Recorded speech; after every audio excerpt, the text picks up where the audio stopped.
Welcome everyone to the San Fernando Valley Climate Reality Chapter meeting tonight. We're going to have a really good meeting. We have some very special guests. And what we like to do, we're going to spend the first few minutes taking care of some chapter business. And we always like to kick off with the land acknowledgement. And we have invited Don Price of the South Central Coast chapter of Climate Reality to give our land acknowledgement. And as Don does that, I'm going to share my screen so you can also read it. Don, go ahead and share the land acknowledgement with us. Thank you, Diana. A land acknowledgement is a formal statement that recognizes and respects Indigenous peoples as stewards of this land and the endearing relationship that exists between Indigenous peoples and their traditional territories. It acknowledges the history that has brought us to reside on this land, the colonialism that is present in our current systems, and calls on us to be mindful of our own present participation in it. We acknowledge that we are on the traditional territory of the Tongva, Quiche, Tataviam, and Chumash tribes. In Ventura County, where I am, we are on Chumash land. Excellent. Thank you very much, Don. Appreciate that. Next, I would like to introduce our outreach coordinator, Vivian Deutsch, who will tell you just a little bit about our parent organization, Climate Reality Project. Vivian, go ahead. Hi, everybody. Welcome if you're new. I see new faces, and it's great to have you here. And I want to invite you to come back. We have a really great program tonight, and every month when we meet, we have amazing speakers. So you'll be on our mailing list now, and you are all invited to come regularly and get involved if you'd like. So we are a chapter of the Climate Reality Project, and that is this amazing worldwide organization with chapters not only all over the US, but in every continent. And it was started by Al Gore, former Vice President Al Gore, and has grown and is active everywhere, doing amazing work. So if you have not officially joined our chapter, you are invited to, and Diana's going to put the link in the chat. It doesn't cost any money.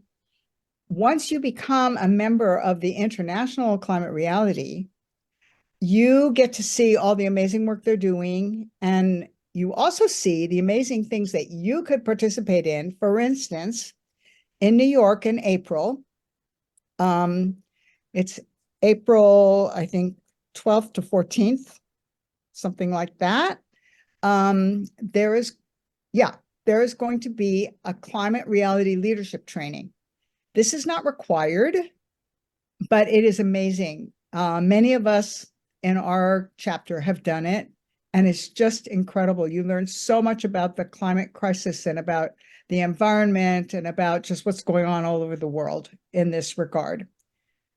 So, and it doesn't cost any money. You just have to get yourself there. But once you're there, there's no tuition. So I invite you, first of all, if you might be interested in this leadership training, check it out. And second of all, I invite you to make sure that you're a member of Climate Reality Worldwide, because then you can share our pride and excitement in being not just our chapter, but it being part of this larger entity. Thank you, Vivian. Welcome again to the Climate Reality Project San Fernando Valley chapter. We've invited 4 special guests to discuss artificial turf, risks and solutions. And before we introduce our guests, I want to acknowledge the producer of tonight's program, Terry Saucier. Terry is on our chapter's leadership team and is our sustainability advocate. Last year, Terry brought her concerns about artificial turf to our attention. She went from 0 to 60 and like nothing flat, and she took us all along with her. So it's been quite a ride over the past year. And Terry, we appreciate your leadership on this subject and would like to invite you to say a few words about your journey with artificial turf. Terry? Thank you, Diana. I just want to mention that, like many of you, I became very concerned about artificial turf and its proliferation, our neighbors, neighborhoods, parks, and schools. And when I learned that the school district where I was working was going to install 6 artificial turf fields where there used to be grass, I became alarmed because it obvious to me that it would harm biodiversity and wildlife since nothing lives in plastic. However, it wasn't until I met others and started digging deeper did it become apparent that synthetic grass is actually toxic on many levels. It's a petrochemical, it pollutes our air, water, and soil with microplastics and PFAS chemicals. It creates a heat sink, even outgasses methane and ethylene, and it's just some of the harms it does to us locally, nationally, and even globally. I would like to thank our chapter and the LA chapter, as well as other organizations that have supported our initial efforts to stop the installation of the artificial turf at that school district, which is still on hold, and our ongoing efforts to educate the public and public officials. I'd also like to thank everybody who's here tonight to learn more about artificial turf and what we can do about it. And of course, our panelists who are generously giving their time and expertise to help us see the bigger picture. And hopefully together we can once and for all stop the installation of artificial turf in our communities, parks, neighborhoods, and schools. And I'd just like to add, we are continuing our efforts beyond tonight. So if you're interested in joining us and learning more, please pop your name in the chat and we will certainly get back to you with our ongoing efforts. And that's it. Kathy, would you like to introduce our panelists? Sure, I do. I would love to. But first, I want to say thank you to Terry. She is the driving force behind all of this work on artificial turf in our chapter. And we really thank her for her absolute laser focus and her ability to get things done. We really appreciate all your work, Terry. We couldn't be doing it without you. So thanks. Our speakers tonight, they have such long bios. We would be here all night just listening to their bios. I'm going to give you the brief rundown, and then I'm going to put their more formal bios in the chat for everybody. We have Jeff Ruch, who is with Public Employees for Environmental Responsibility, also known as PEER. He's the former executive director of PEER and now serves as its Pacific director. He's represented whistleblowers from both public and private sectors and worked for many years in California state government. We are also happy to have Ben Harris. Ben Harris graduated from UCLA with a degree in marine biology and then went on to get his JD from UCLA School of Law. He's a staff attorney with LA Waterkeeper, and he strives all the time to protect water resources and enhance the natural environment throughout the LA regions. Charles Miller wears more hats than anyone I have ever met. He's the chair of the LA Climate Reality chapter. He's a passionate environmentalist, a photographer, and a billion other things. But for our purposes tonight, he is the expert in native plants and biodiversity. And we are so fortunate to have Assemblymember Pilar Schiavo with us. She used to be a small business owner and nurse advocate who worked to expand healthcare access and affordability for more than 20 years. She was elected to the California State Assembly in 2022 and represents the 40th Assembly District in the North San Fernando Valley and Santa Clarita Valley. So those are our speakers. We are so happy to have them here. I'm going to make sure that their bios are, well, I'll put them in the chat for you at some point, but we are ready to start with our first speaker, I believe, Jeff Ruch. And I am going to open up my screen. All right, Jeff, you are on.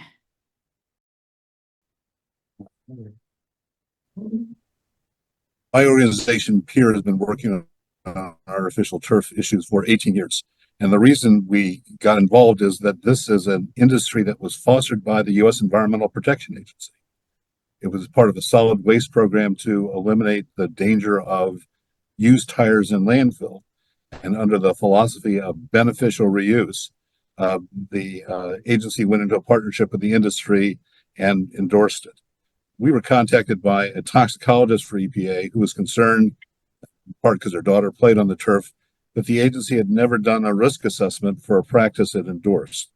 Working with her, We pressed internally for the agency to take action and look at what they were doing.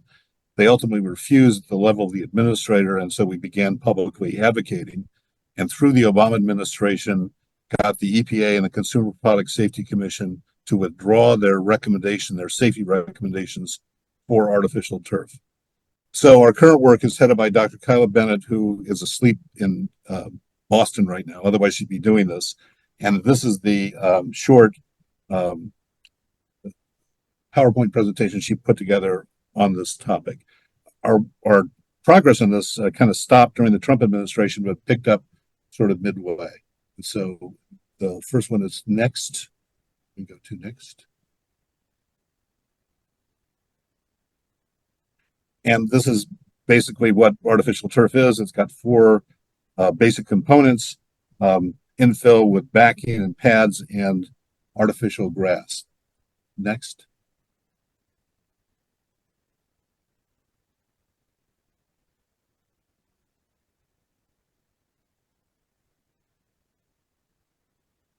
Most of our work up until recently had been focused on the dangers of tire crumb, the rubber infill. Next.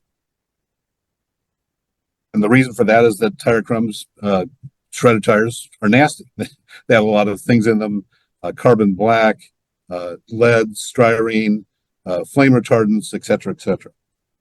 Recently, next, the industry, because of this, it began moving away from rubber and putting other things in it: walnut shells, coconut husk, et cetera, et cetera. Sometimes they call it organic, though it's not organic in the sense that most people understand organic. Organic just means it's not a manufactured byproduct. But regardless of what the artificial turf contains, our principal concern right now is what encapsulates it, which is basically the carpet. Next. So in 2019, Dr. Bennett determined that there was PFAS in artificial turf. PFAS, as you know, it's a class of several thousand chemicals. They're nicknamed forever chemicals because they don't break down in the environment. They're persistent because they have an almost unbreakable carbon-fluorine bond. And virtually every type of PFAS that has been studied so far has been found to be toxic. Next. The PFAS is in artificial turf is as an extrusion aid. It's so the molten plastic doesn't clog the machinery. PFAS is also sometimes added to the plastic itself because of its properties. It helps prevent breakdown. Next, please. As a matter of fact, in legislation, which you're going to be discussing later, last year in June, the Synthetic Turf Council admitted that PFAS is in all of their products and pointed out that or argued that an immediate ban on PFAS-coated surfaces for play areas was impractical because they would need at least 2 years to phase out PFAS. Next, please. PFAS is kind of in everything. It's almost kind of a universal chemical. It's also sometimes called a Teflon chemical. It's used in stain-resistant carpeting and fabrics, Teflon pans. There are really thousands of uses, and its uses are so vast that it's become almost ubiquitous. Next, please. But its health effects are undeniable. Detail here, except to say that for developing children, pregnant women, young adults, as well as mature adults, there are a whole variety of adverse impacts that are already known but are sort of becoming known. Next. So to give you an idea of how toxic they are, the current status of regulation is in parts per trillion, not parts per million or billion, but parts per trillion. And you think of that to kind of put it in perspective, we're talking about a penny out of $10 billion, an ounce out of more than 31 million tons, 1 second in more than 300 centuries, a droplet in a 20 Olympic-sized pools. Next. And there is virtually no safe level. So last year, EPA issued a proposed maximum contamination level for one of the most common forms of PFAS, PFOS, that in essence put it at 4 parts per trillion, which is basically a level at 0. That MCO will be finalized this year. And PFAS is absorbed by people who are on it through inhalation, dermal absorption, and ingestion. And next week, in partnership with the Washington Post, they will be publishing a study we have done of 12-year-old girls playing on artificial turf who, after playing, had measurable levels of PFAS on their hands and arms. Among its impacts are that it leaches out into water. Dr. Graham Peasley of Notre Dame, with whom we do a lot of work, has done many samples of artificial turf and found PFAS in every one. There are studies that show the impact in places across the country and really across the world. Next, please. It also sheds microplastics, and you're going to be hearing more about that from another speaker. Next, please. It contributes to climate change and creates heat islands. Artificial turf does the opposite of use of beneficial chemicals, and the kind of levels of impacts, of artificial impacts in terms of heat, barriers to biodiversity, and other sorts of effects are well known and go on much more than this slide. Next, please. And also there's increasing evidence that supposedly its claim to fame was that it prevented injuries, that it actually creates more injuries, and you're probably aware of the increasing controversy in all levels of sport concerning artificial turf, including up through the National Football League. Next, please. The industry has an awful lot of, it's sort of a moving target. They make many claims, most all of which, upon examination, aren't true, such as grass needs pesticides, that artificial turf is green because it can be recycled. And per an earlier discussion, there is no recycling in the United States. There's no plant. We just did a joint investigation with the Philadelphia Inquirer where they found they couldn't find the plant.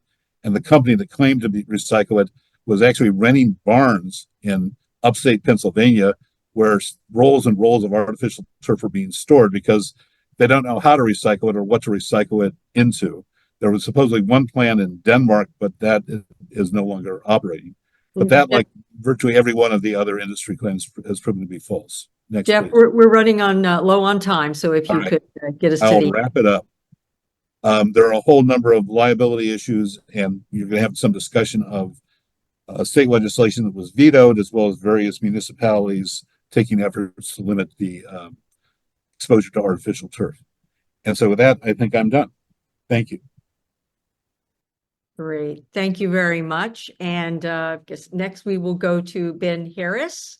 Ben, let me go ahead and spotlight you, and I will take you off. Jeff, there you go, Ben. Thank you.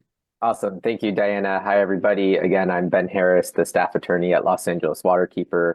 I'm very honored to be here today to talk about artificial turf, which is candidly a topic I haven't been too well versed on in the past. So it's really great to have been able to connect with Terry and the folks here at Climate Reality Project to learn a little bit more and figure out what our organization has done to address this issue in the past. So I wanted to focus a little bit on the water impacts, of course, of artificial turf. Jeff covered a lot of important details about what's in it, and I can maybe explain a little bit more about why we're concerned about it from a water perspective. So as Jeff mentioned, artificial turf, it contains a whole bunch of plastic products, rubber, other types of contaminants that are necessary to maintain it in a usable state. PFAS is obviously the biggest one. It's an intentional coating, as Jeff was talking about, toxic forever chemical. So anytime that gets out into the environment, it's probably going to stay in the environment. So it's a big concern. Microplastics, of course, the turf itself is supported by very small bits of plastic. So when those get in our waterways, just like if you're playing on artificial turf, you get some in your pocket, that's going to stick around your pocket. It's going to come back. You're going to bring it home. It's going to be in your carpet. You might not ever see it or find it right? So imagine that happening in the ocean or in our rivers when all of the little bits of plastic filter out into the water. It's going to be really hard to find and then clean up, almost impossible. So that's a really big issue. Another one that I don't think Jeff mentioned is 6-PPD, which I forget what that acronym is for, but it's a new emerging contaminant that is getting a lot more attention in recent years. It's shown to have a near 100% mortality rate for some salmonid species when it enters the waterways. That's not as big of an issue here in LA, of course. We don't quite have the same extent of natural salmonid habitats. There are some native trout species that use some of our waterways, but in any event, the point is 6-PPD can be found in artificial turf. It's actually one of the contaminants that's just in our regular vehicle tires.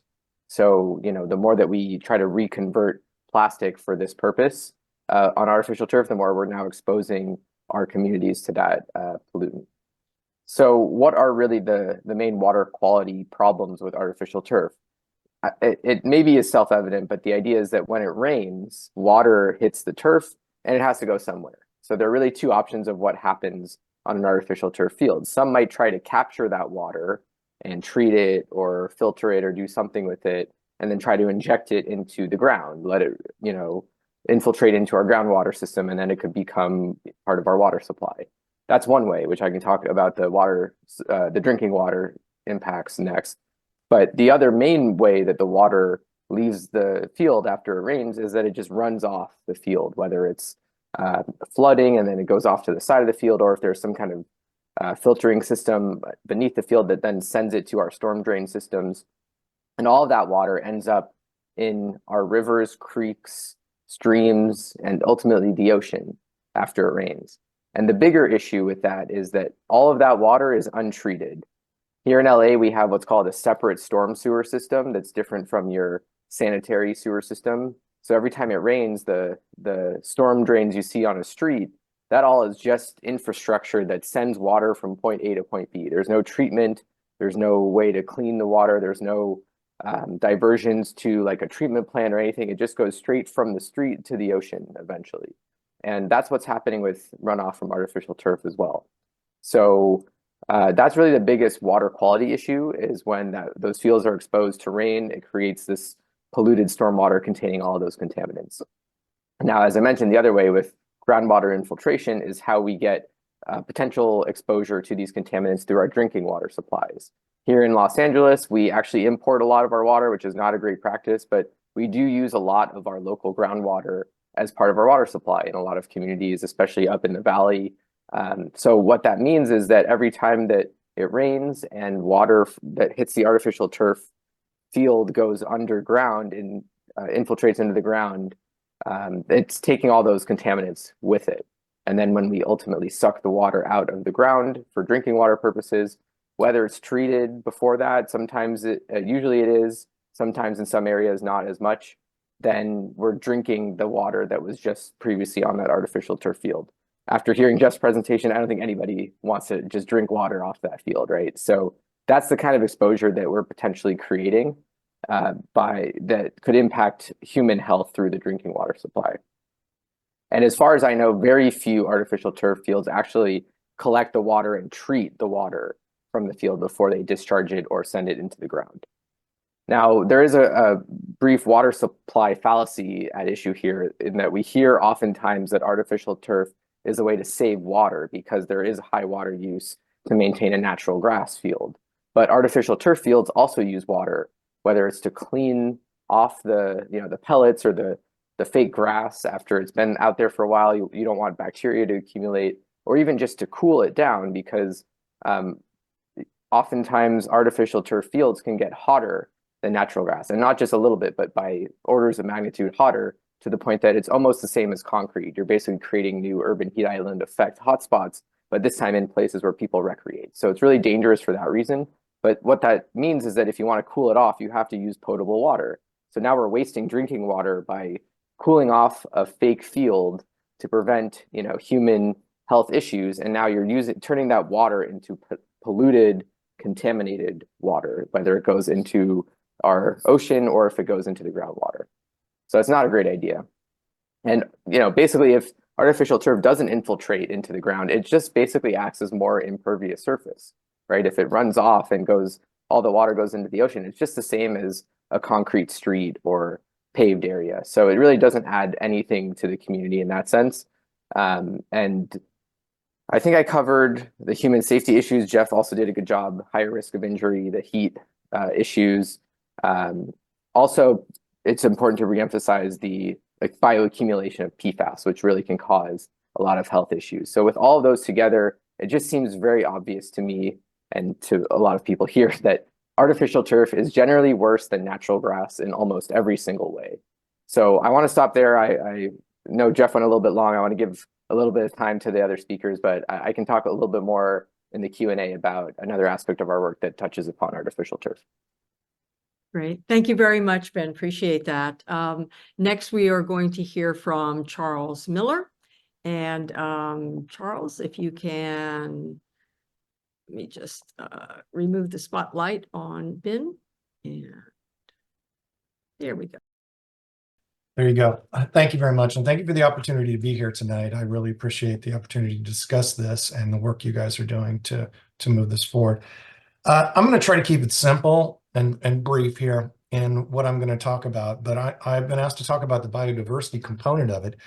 And I have to tell you, in my years of advocacy for environmental issues, time and again, I have seen that whenever we have tried to adapt some broad environmental solution that only addresses one simple metric of the environmental challenges we face, inevitably that proves to cause more problems in other areas, because the environment and sustainability is something that we can't evaluate by a single metric. We have to look at the entire way of how ecosystems and ecosystems health are affected by things. And artificial turf is one of those. The purpose of artificial turf was to save water. And as you've already heard tonight from Ben and Jeff, it's not particularly effective at doing that. But we also need to discuss how whenever we put a plastic carpet down on the earth, we are making a choice. That is available green space, and we are choosing to put plastic over that space instead of have an area that allows biodiversity to function and allows our ecosystem to function. And it's that choice that I want you to think about tonight with respect to biodiversity. It's really important that we remember that our climate crisis is not just about 1 or 2 temperature degrees going up or down and that it just might be a little more uncomfortable. It's about life on the planet itself being put at risk. And it's, I say in other presentations sometimes, it's not the temperature that's going to wipe people off the earth. It's the elimination of the rest of the life on earth that's going to ultimately make human beings, put us in a lot of trouble. And that's something we need to really, really consider. And to that point, I would be willing to bet the farm on the idea that none of you have ever seen a frog on a bed of artificial turf. It's just not something that is compatible with our ecosystems and life as we know it. And our life that is on this planet is something we have put in crisis through our actions. And that's something we need to consider every time we make a choice that is related to landscaping. In fact, we have a particularly important responsibility as people who live in Southern California to biodiversity. California is, our floristic province is a biodiversity hotspot. It is one of 5 on the entire planet that is classified as a Mediterranean type climate with respect to that biodiversity. And if you look at this map here, you can see that essentially we have much more unique biodiversity with respect to plants and animal species in our region than anywhere else in the country. If you look at, I always like to point out, look at Southeast Kansas, where I was raised on a farm, where you just see white boxes right there. Those are the different counties in there. This is an area where there are exactly 0 species that are unique to a 50-mile radius. Now, that doesn't mean there aren't native plants and animals to that region. Of course there are, but they're native to a much, much larger region that they're constantly moving around. So if that particular county where I was raised were suddenly to disappear from the earth, it wouldn't be as much of a crisis with respect to all the species that were native to that area. Where you live in Southern California, there are 200 unique plant species that are in a 50-mile radius that don't occur anywhere else on the planet. And that is an extremely important responsibility we have to that. And we have put that biodiversity in peril. In fact, our native pollinators are disappearing, and they're disappearing at an alarming rate. In the Los Angeles region, we've lost 90% of our local butterflies, songbirds, and other pollinators since 1900, and that's pretty much because of habitat loss. And that habitat loss comes in two forms. It comes in the form of us developing the area, putting down concrete and houses and putting a lot of human beings in the area, but it also comes because of our landscaping choices. And we have filled Los Angeles up with things that basically are incompatible with the web of life in Los Angeles. 90% of our native insects can only exist with our native plant species. And in Los Angeles, we've mostly put non-native plants here. And in many places where we could put native plants, we've put artificial turf. And there's an increasing idea that because there's so little water and maybe we've put these lawns and things that are hungry for water, we should replace them with artificial turf to save water. We will only exacerbate the biodiversity crisis if we do that. We're losing on average 2 species of our pollinators to extinction every single year in our region. And I put the little snarky comment down at the bottom of this graph that exactly 0% of our native pollinators co-evolved with plastic carpet, something to consider. This is a statistic that I bet a lot of you don't realize or know. Los Angeles County has the steepest terrain in the United States. Now, that doesn't mean we have the highest mountains. That doesn't mean that there is the greatest region of elevation, nothing like that. But what it essentially means is that the area between the highest elevation and sea level is the smallest in Los Angeles of any area in the United States. And so when rain falls on the top of the Santa Monica Mountains, it only has a short journey of about 40 miles before it makes it to sea level. Now, why is that important? It's important because it gives us a very limited opportunity to capture that rain before it runs off into the ocean, to be able to use that rain for human purposes, for irrigation, to absorb it into the ground for biodiversity. And I have to tell you, plastic carpet is not compatible with being able to capture that rain and capture that water that is so essential to human health and to biodiversity in the region. In fact, our rain here is something that's also special with respect to Southern California. We have some of the greatest variance in annual precipitation of anywhere on the planet. And what I mean by that is illustrated by this chart. If you look at this chart, it goes back to 1877. We get about 15 inches of rain in Los Angeles. It's a little more in a couple areas, but it's basically around that area. But as you can see, it's almost never 15 inches. Some years it is down around 5 inches. Some years it is up over 30 inches. And it varies greatly from year to year. Now, one component of that is that the life that has evolved in our region, the native species of land, of animals and plants that we have, are highly adaptive to those type of fluctuations. Our native plants are often a champion for their ability to be drought tolerant, but many of them are also extremely flood adapted because they have the ability to hunker down in years when we don't have a lot of water and then slurp it up in years when we do have a lot of water, which makes it really important for flood control. Plastic grass can never adapt to weather changing conditions. It's going to be the same every day of the year, no matter what the weather is. And in order to protect biodiversity in this area, we really have to be able to preserve the functionality of our ecosystem to adapt to how it evolved to our rain patterns. Another interesting statistic for you. We have climate models of the next 200 years with respect to climate change. And climate change in Los Angeles is predicted to have the same amount of rain that we actually have right now. But that rain is going to come in fewer, more extreme weather events. And so the very pattern that I'm telling you, that I'm showing you in this chart right here, very possibly could get even more extreme going forward. And it's really important that we have the habitat to support that. So that's all I've got. That's my email address. I'll leave it up there for just a second. If anybody wants to contact me about this, I always dig this stuff and I'm ready to talk about it, and I look forward to your questions.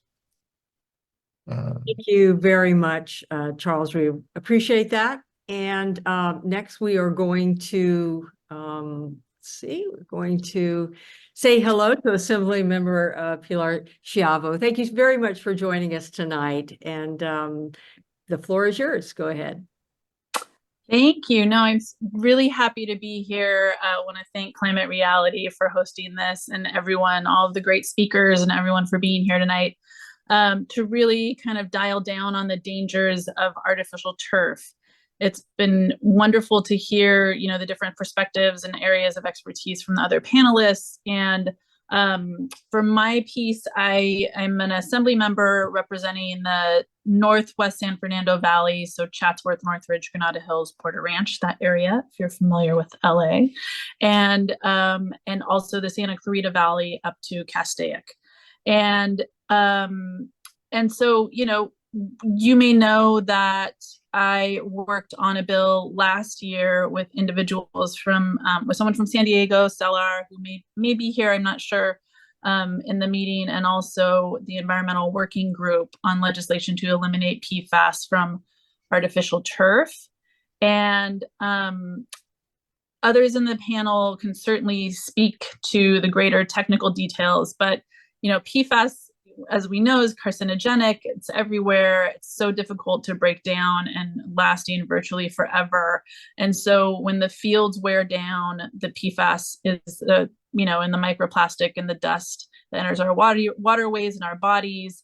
I was on our legislative soccer team last year, and we actually practiced on artificial turf for our games. And my whole, calves would be covered in the dust after we were done practicing. And it really drove home for me what, our kids have on their skin and their bodies and are taken home with them after practices when they're playing sports in our communities. So, in California alone, there's over 1,000 artificial turf fields, and that means that that's acres of the stuff that breaks down for over a decade or more.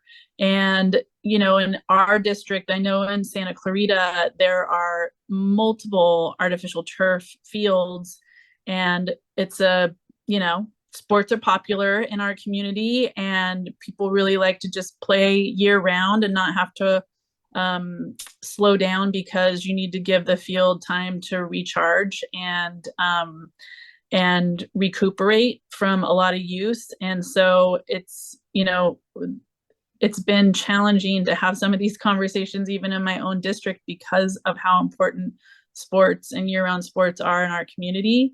But really focusing on the public health piece, and also in our community, we've been directly impacted by PFAS when our water district, there was contamination in one of our water tanks, and they've spent $25 million alone on capital improvement projects to address PFAS contamination, as well as about $2.5 million in operating and maintenance costs. So this is not only, a great cost to public health, to water, to biodiversity has been talked about earlier, but also it's an incredibly expensive problem that we are going to have to deal with more and more if we don't start really taking a proactive approach to making sure that we are preventing it from going into our waterways and our bodies in the first place.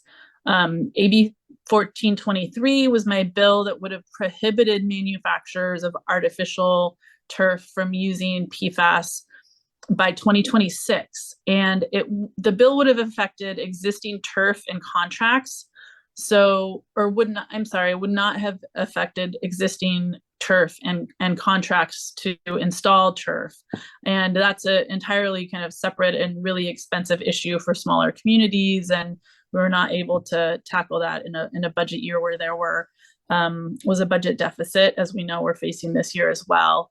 But we felt like it was important to at least stop the clock going forward And while ultimately it was vetoed, and speaking with industry representatives, it sounds like they're still on track for a 2026 deadline and are making changes in this in their manufacturing right now, is what we're hearing from them. We got to verify that, of course. But so that's at least an encouraging piece. We hope that the bill that we carried really pushed the industry in the direction to know that this is coming, even though maybe it wasn't coming in 2023 when we were trying to get it passed. That it's definitely, it definitely is going to happen, and it's just a matter of time. And so they really need to make a shift in their manufacturing. So we know it's not a guarantee.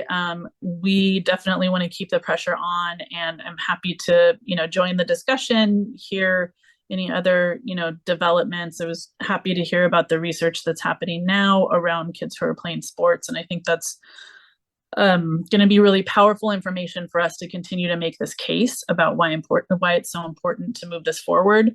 And just a little political backdrop and context for our bill was caught up with multiple bills around PFAS last year.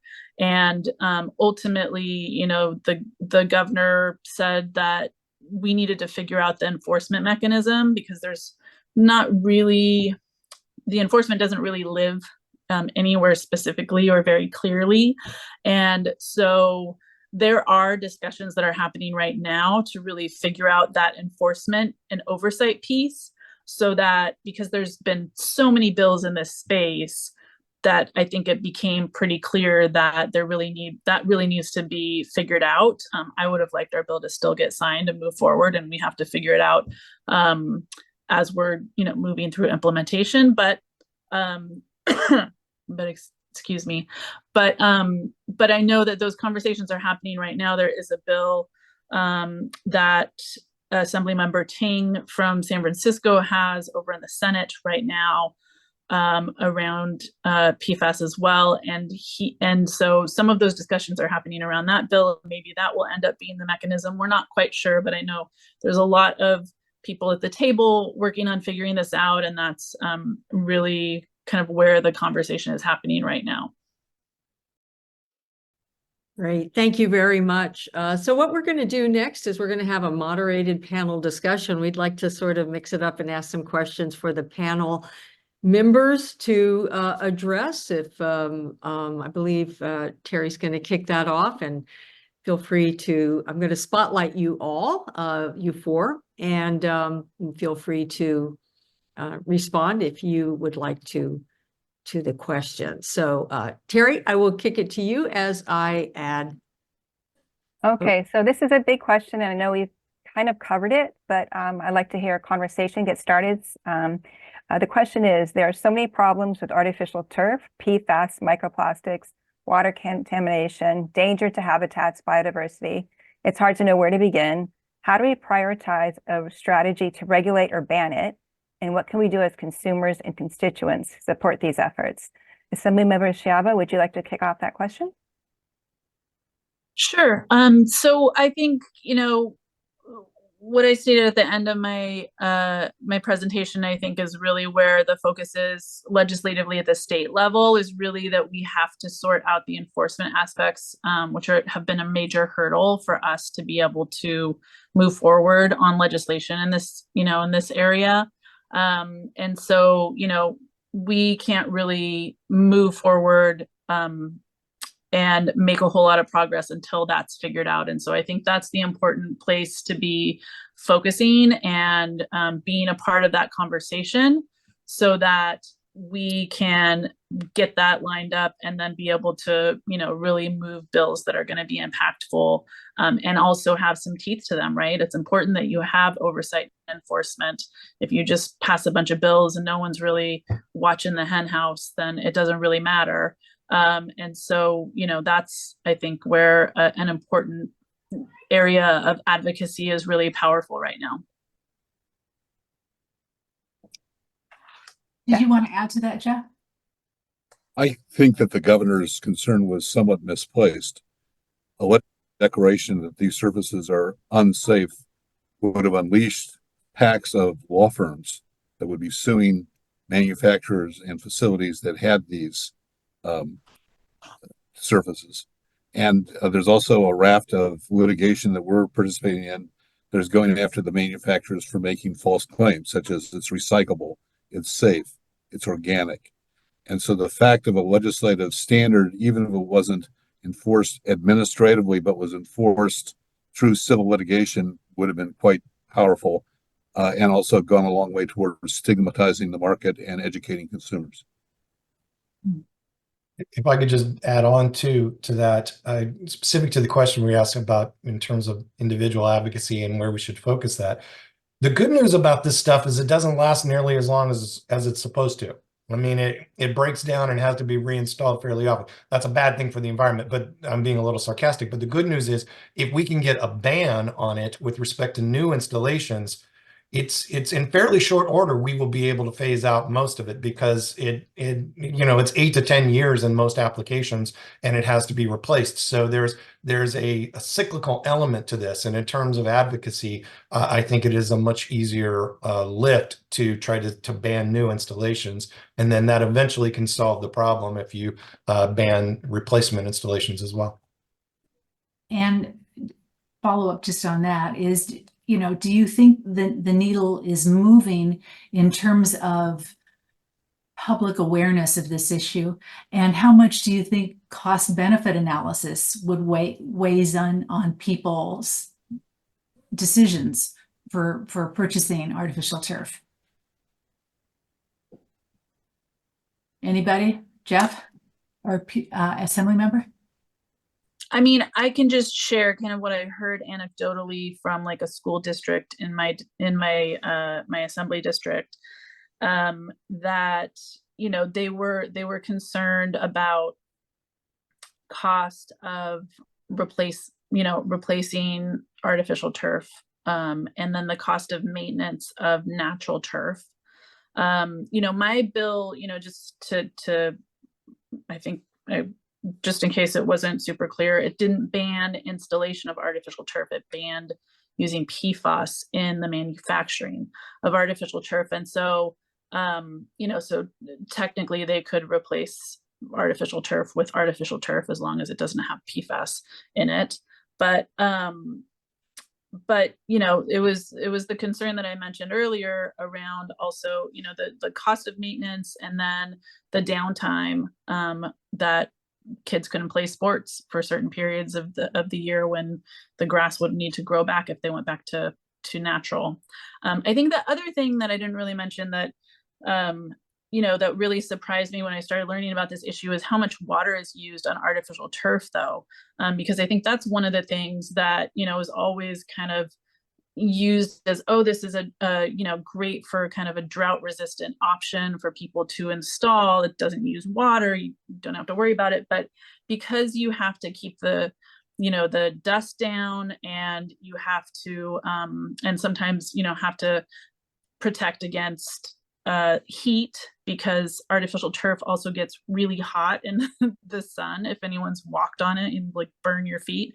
So so water is actually used on artificial turf quite a bit, and it's not as much of a water saver as you would expect. And so I think that there's a lot of costs around water that that you don't have the savings that you would have thought you had.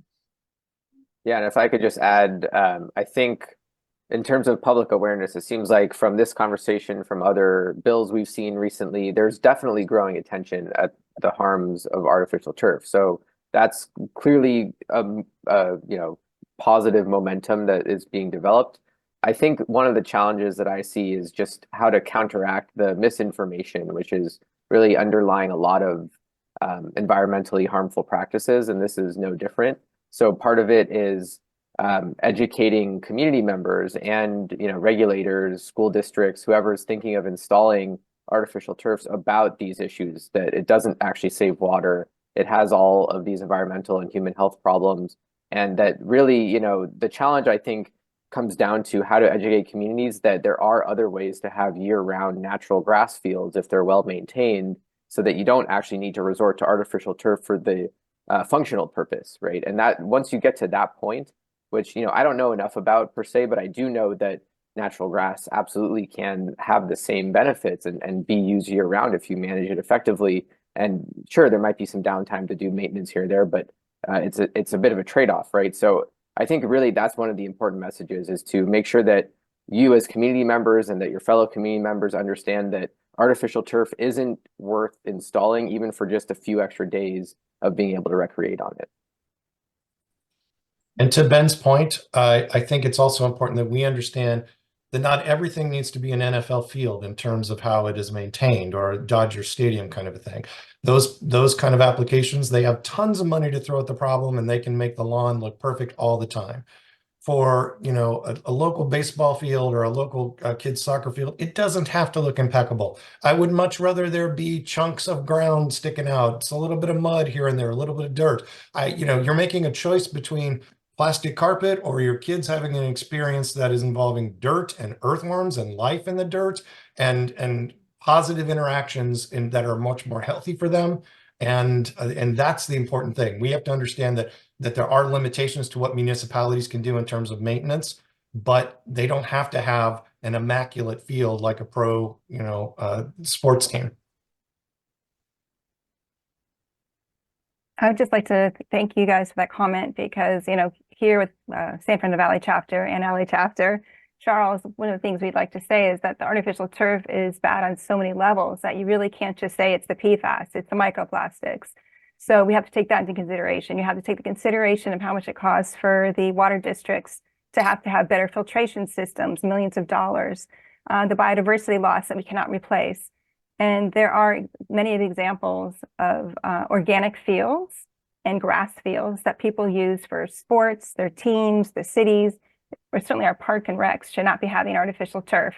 And they are able to keep up with the demands of the local team. So I think that's something we really need to consider. I know we are here for LA, at least, not just the PFAS, but the fact that the product does not belong anywhere out in nature.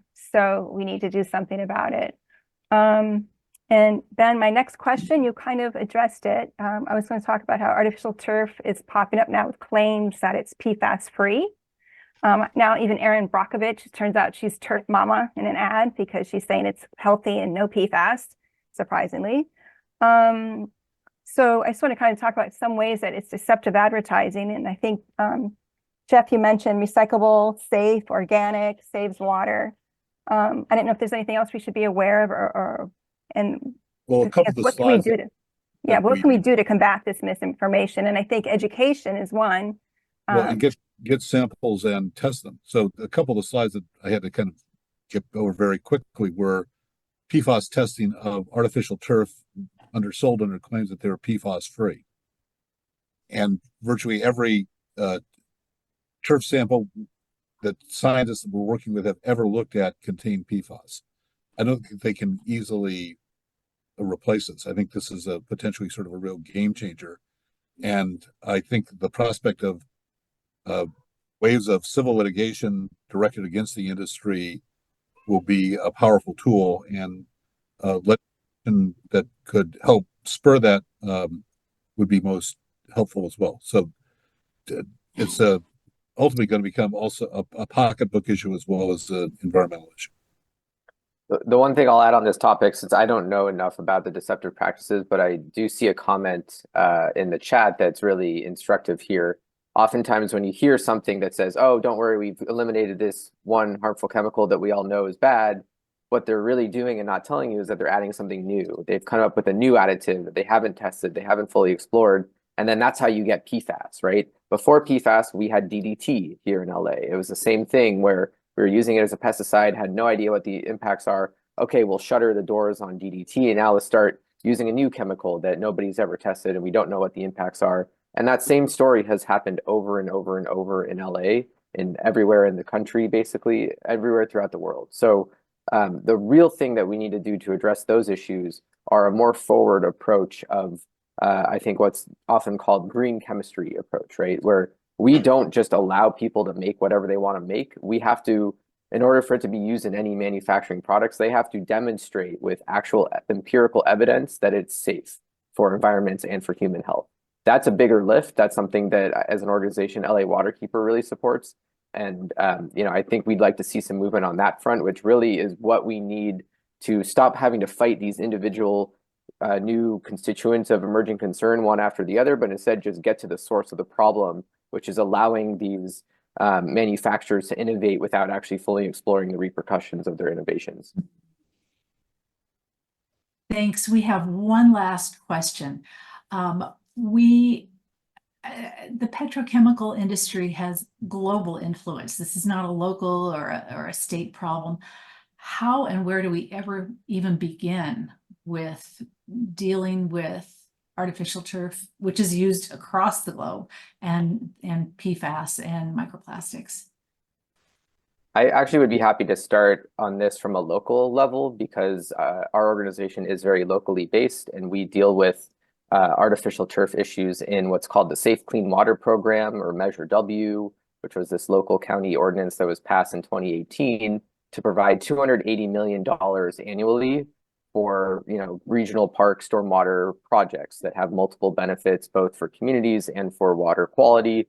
A lot of these projects are actually proposing artificial turf. When there's a field retrofit or something, they want a lot of money, and one of the proposals is going to include an artificial turf field because the community says they want that, again, because they want to be able to recreate year-round. The problem is, in that program, artificial turf is kind of treated the same as natural turf because either is deemed as something that allows infiltration and prevents some runoff in some way or another, and it gets the same points as a regular field would. So our group and our partners in the Our Water LA coalition have been pretty vocal to oppose projects that have artificial turf, and members of the public can actually get involved in the Safe Clean Water Program process. When there are projects submitted for that $280 million in funding, they go to what's called watershed area steering committees for approval. And that's a place where, as a community member, if you see a project come up that has artificial turf, you can go to that, what's called a WASC meeting, and voice your opposition to the artificial turf and try to get that entity to instead change the project scope to include natural grass. And you can also do the same thing at the next step of the process under the California Environmental Quality Act, or CEQA, which is the environmental review legislation that allows every single major project to have some level of environmental review and public input. You can ask for them to analyze alternatives to their proposed project with artificial turf and include an alternative that does not have artificial turf, and show that there are much better environmental and human health benefits from using natural grass, and that the maintenance is around the same cost, and it provides all the same, if not more, benefits for the project's purpose. So those are two avenues locally. If you ever see anything pop up, you can try to look it up, Safe Clean Water Program or CEQA, see if there's any actions going on that you can actually get involved and voice your opinion. I was going to add that California legislation would have a global impact. California is the most influential entity. Legislation declaring that these services are unsafe would reverberate throughout the planet. Other states are stepping up, like New York and others. California's typically and historically been a leader, and its leadership now would be most timely.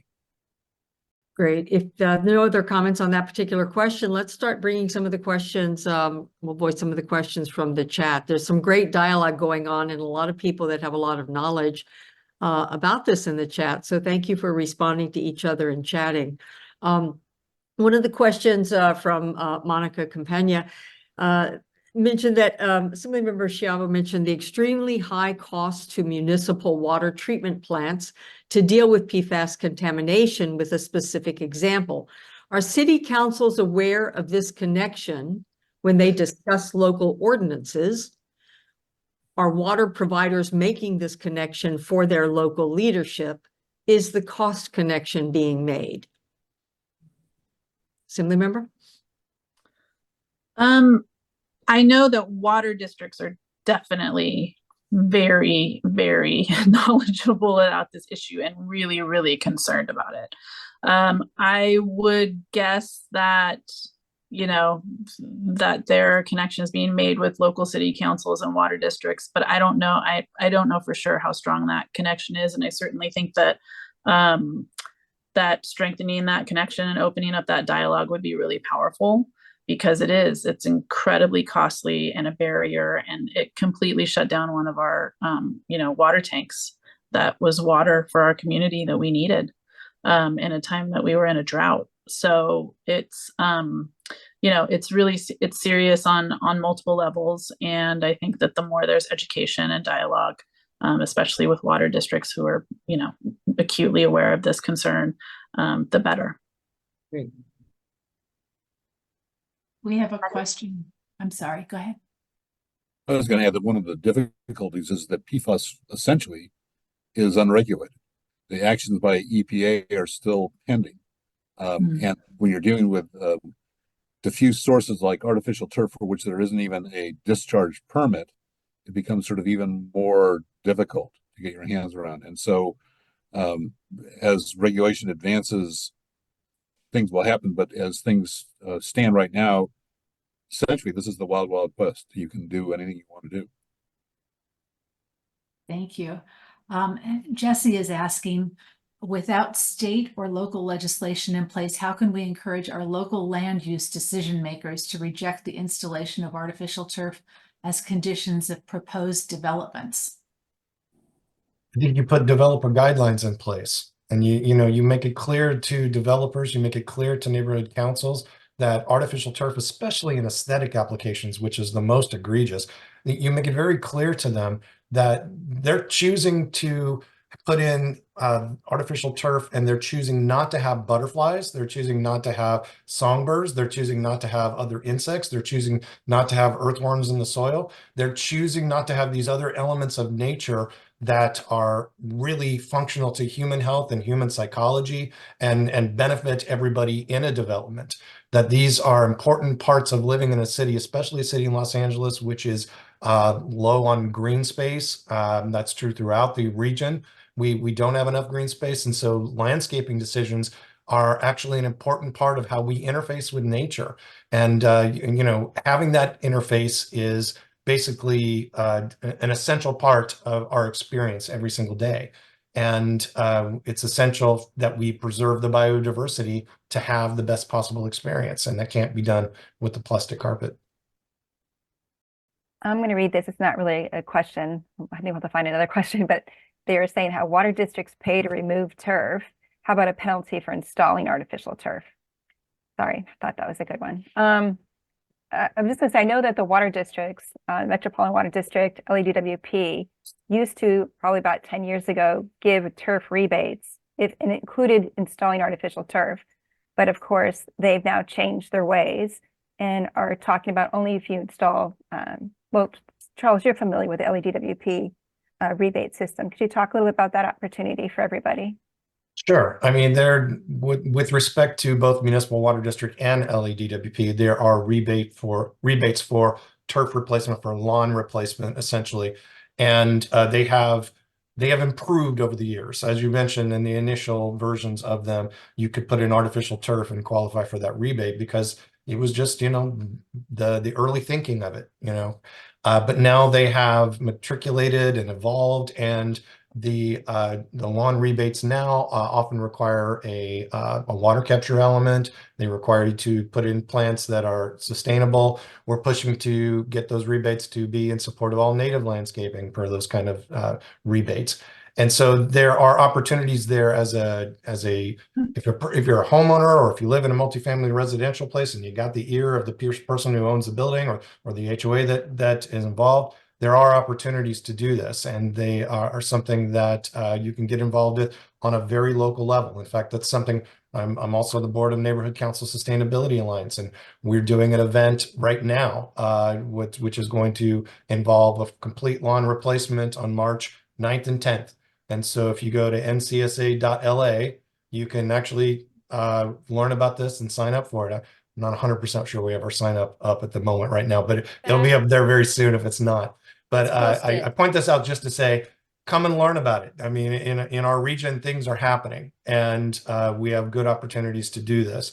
And the people who are on the cutting edge of this kind of stuff, we're pretty much all in agreement that the plastic carpet is not the way anybody should go at this point.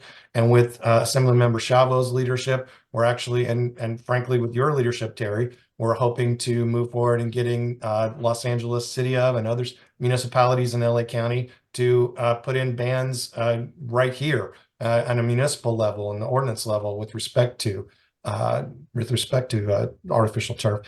And so to answer the ultimate question that was from the chat, I think if you put in a ban of installing artificial turf, you've essentially done what the chat question was to require, because you would have some enforcement mechanism that obviously would be part of that.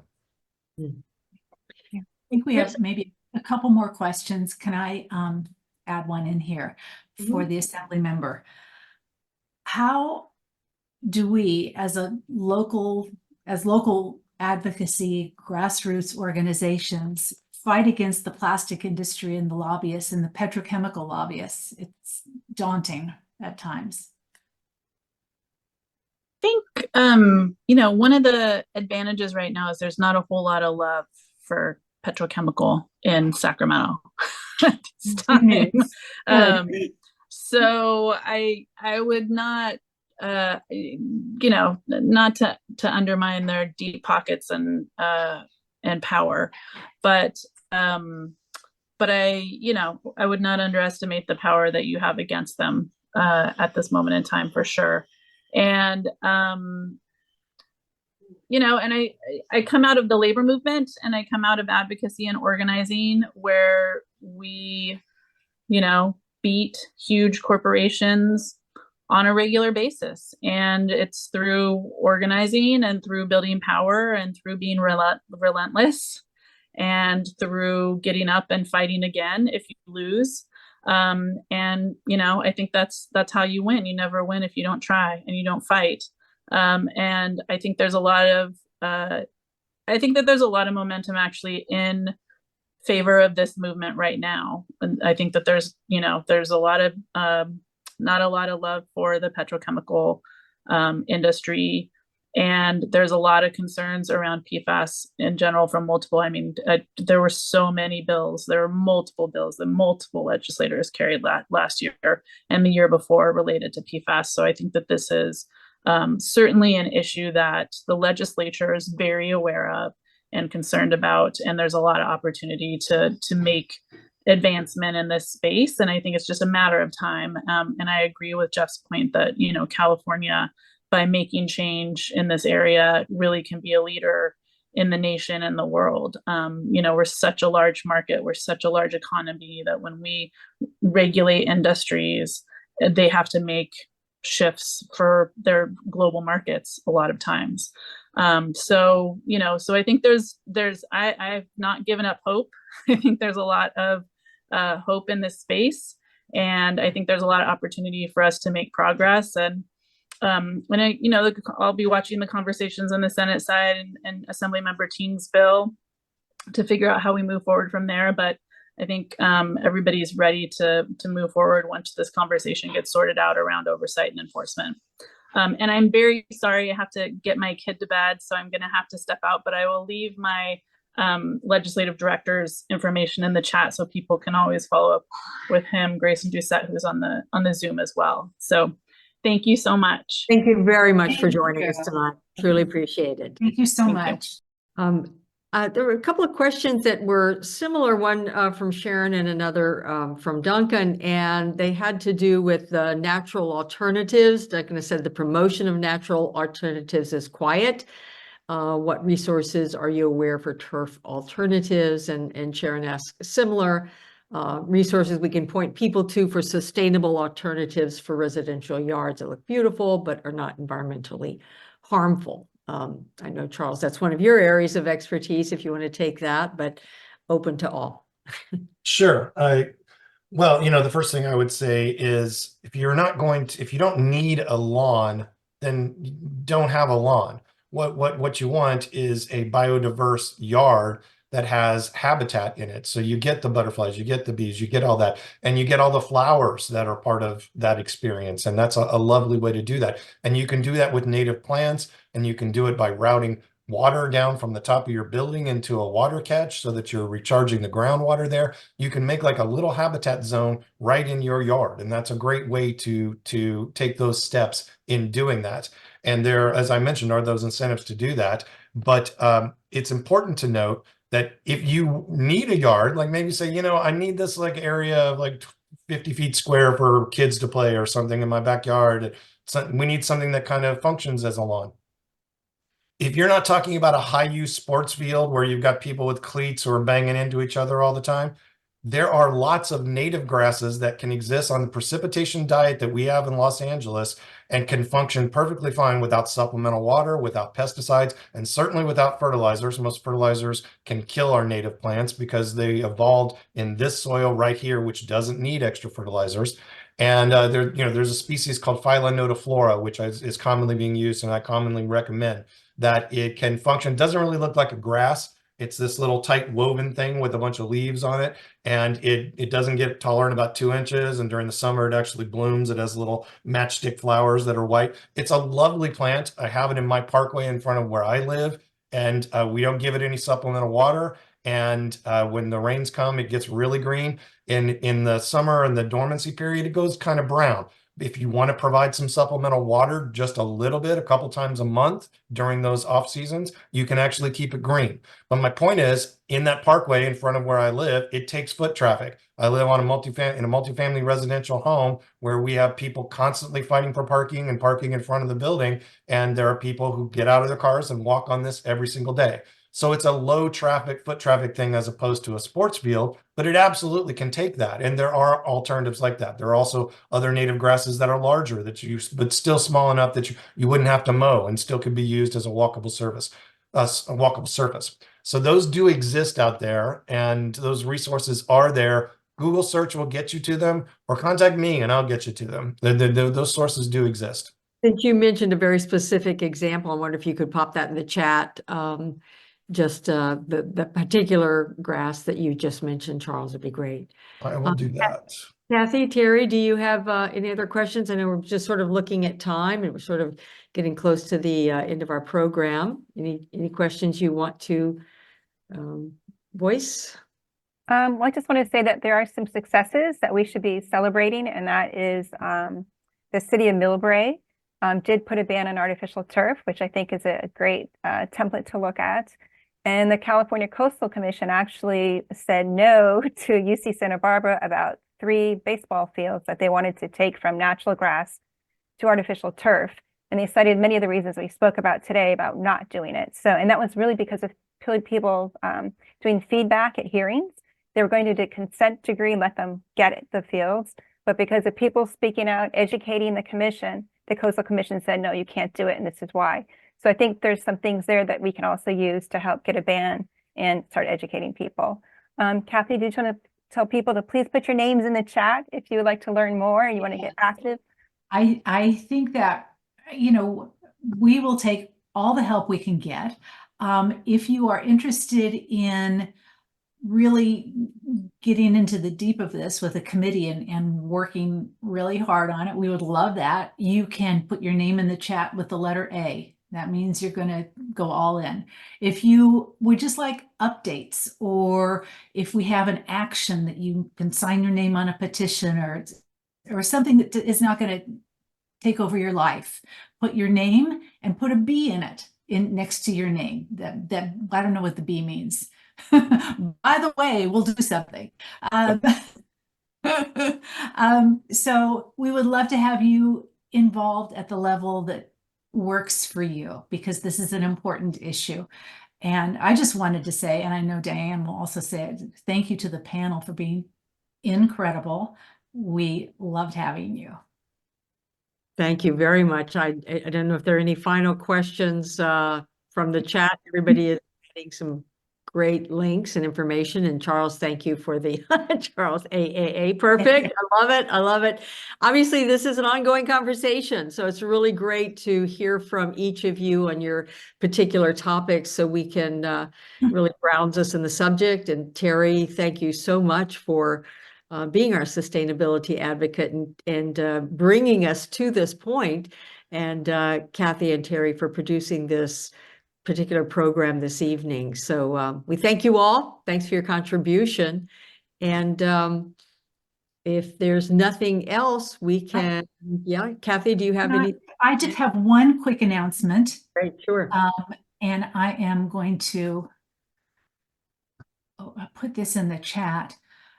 Charles, biodiversity specialist, native plant specialist, is leading he's a docent at the Westwood Greenway, and he is leading on March 24th, put it in your calendar, an event, a tour of the Westwood Greenway, which you might want to say a word about, Charles.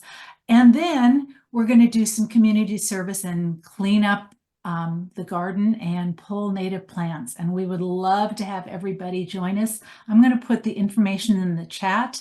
This is not restricted to any particular group or organization. Everybody's welcome to join.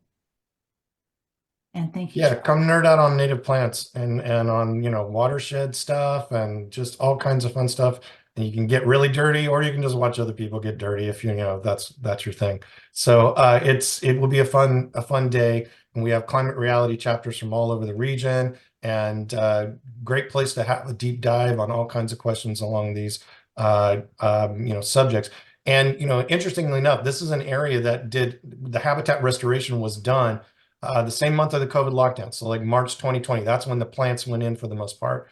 And it is full of butterflies and bees and opossum and all kinds of stuff that live there now that didn't live there before. And you can see that if you give nature a chance, it really will take advantage of that. And I think that's ultimately the driver here of a lot of what we're trying to do in terms of moving away from this best thinking of living with chemistry from the 1950s about how we should transform the earth and get back to the things that make us healthier and happier.